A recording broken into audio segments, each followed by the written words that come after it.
I stole over $1 million from an employer and was rewarded for it. I posted this elsewhere, but thought you would enjoy it here.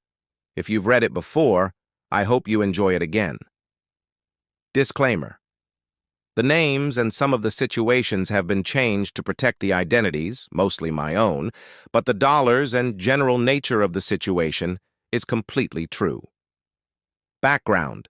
A year out of school in the early 1990s, I procured a job as a business analyst for a large family-owned tech company. This business was located in the booming heart of technology at the time and was very profitable. As tech took off over the next decade, the company thrived and remained family-owned. What was a rich family and company became exceedingly wealthy with a valuation net worth in the high 9, low 10 figures. The family that owned it was quite neurotic, very moody, and had a reputation as very ruthless, greedy, when it came to financing, deal-making, employees, etc. I truly believe this is what held them back from ultimately becoming a household name as a company. As I progressed in the company, I gained more and more face time with the owners. I worked on some projects directly with ownership that really paid off and gained me even greater access to their inner circle. Now, like a lot of people at the time, and particularly those who worked in tech, I was heavily invested in tech stocks. I discussed some of my investments and gains with ownership as casual conversation, though investing had nothing to do with my role in the company. That is until one day in late 1999 when the owner came to me and asked me if I would invest some of his personal money. He wanted me to take big risks to see if they would pay off using $1 million of his personal money. I was a bit hesitant, but still being in my late 20s and wanting to prove myself, I said I would. I asked for a written agreement where they acknowledged this wasn't my role in the company, was a personal matter between the owner and me, and to document my compensation for this side arrangement, 20% of all profits. Around this same time, and by working in the industry, I started to notice the weakness associated with a lot of tech companies. They just weren't living up to their hype and stock price, and some seemed like they were starting to run out of money. I had no inside information, just a strong sense of which companies were struggling based on my work in the business. Based on this sense, I started using both my money and the owner's money to short tech companies just after the new year in 2000. For anyone unfamiliar with shorting, it means if the value of a stock decreases, the value of the investment increases. I had a few long positions, but my overall position was very short. Since the owner wanted big risk and big reward, I used his money and obtained leverage or margin from the financial institution where I maintained both his and my trading accounts. The accounts were separate, but both under my name. Again, I documented this and gained consent.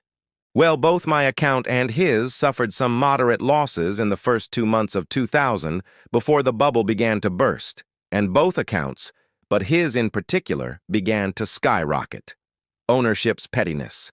In June, the company began to suffer a downturn. We were still profitable, but since we provided tech services and products, we were not immune to weakness in the broader market. I had not informed the owner of my short strategy. He came to me one day and asked how his money was doing, saying he suspected it was way down like the general market. To his surprise, I informed him that while we still had some money tied up in options, puts, and shorts, but based on the positions I had closed, there was $135 million in cash sitting in the account that belonged to him. Again, I still had a bunch of open positions which, if memory serves, were worth about $1 million on that date, but the positions I had closed had yielded $135 million in cash just sitting in his account, which was in my name. The owner, either through ignorance or lack of attention, said, "Great. $135 million, fantastic work in this down market. Will you please wire it to me?" I responded that I would, but would be taking my 20% of the $350,000 profit, or $70,000, before wiring him the $280,000. I also reminded him I still had open positions that had yet to pay off or close, but I didn't state the amount. He, once again, appeared not to understand or comprehend the open positions statement, but instead totally focused on and became incensed about my rightful claim for $70,000. He went on and on about how times were tough, I should be grateful for a job, particularly at my young age, and the entire $350,000 was necessary for him and the company. I knew this wasn't true based on my position within the company. Worse, this was my first time personally experiencing the greedy and corrupt nature that served as the basis for ownership's reputation. The revenge. Now comes the revenge. Since after two separate conversations, the owner didn't seem to grasp that the open positions would yield at least some income and thus additional profit, I decided not to mention it again. I sent him back the entire $135 million and continued to manage the open positions to the best of my ability. And here's the kicker. The owner never brought it up again. He seemed to think the $1.35 million payment was the entire value of the account and never understood or remembered that open positions still existed. He never asked for records, tax documents, or any time of audit or financials. Given the fact that he was dishonest with me, I didn't feel the need to disabuse him of that notion. Ultimately, after a bit more net gain, I covered all of the shorts and exercised all of the options, puts in this case, for an additional $1.8 million. I worked for the company for 3 more years, and owner never asked about it during my tenure, after I gave notice, or since. I know it's a bit crass and even shady AF, but given his dishonesty with me over the $70,000, I felt justified in keeping the additional $1.8 million. I paid taxes on the gain, long-term cap gain, and went on my way with a fantastic nest egg.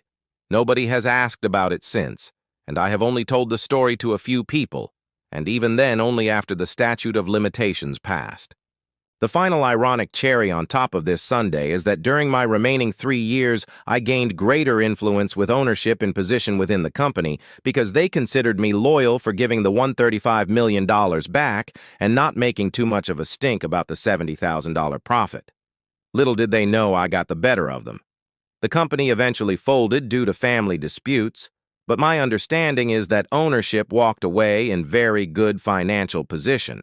They likely could have been a much better and greater company had they not practiced the same dishonesty that they showed me with their vendors, clients, and employees. Thanks for reading and hope you enjoyed.